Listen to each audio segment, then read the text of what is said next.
Thank you, Madam Chair. It's great pleasure and honor to address this session of the World Trade Organization, which is taking place under what I call a new normal ambience triggered by the current affairs of COVID-19 pandemic and other global crises.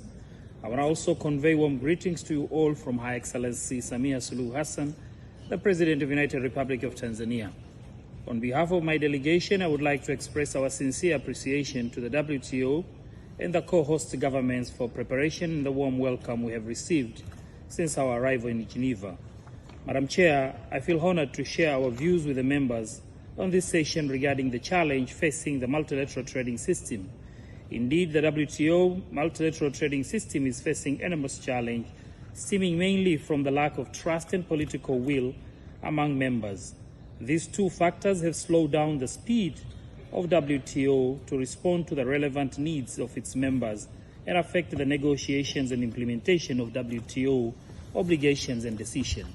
Consequently, WTO failed to fulfill long-standing promises of Doha Development Agenda issues which are of a great interest to majority of WTO members and hence further widen the mistrust among members. At the time when the negotiating factions of WTO were struggling to deliver meaningful results, the dispute settlement system, which was considered fairly performing well, was also stumbled. Furthermore, the lack of political will is timely respond to challenges of COVID pandemic. It has underlined the mistrust among members. Madam Chair, some members believe that WTO reform is necessary to address the challenges facing the multilateral trading system. However, in our view, reforms alone without building trust among members will not remedy the organization from further paralysis.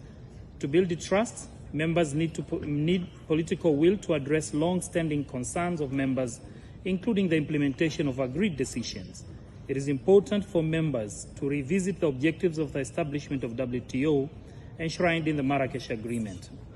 Certainly, reform is important for organizations to evolve and adapt to the paradigm of the world, social, political, and economic dynamics.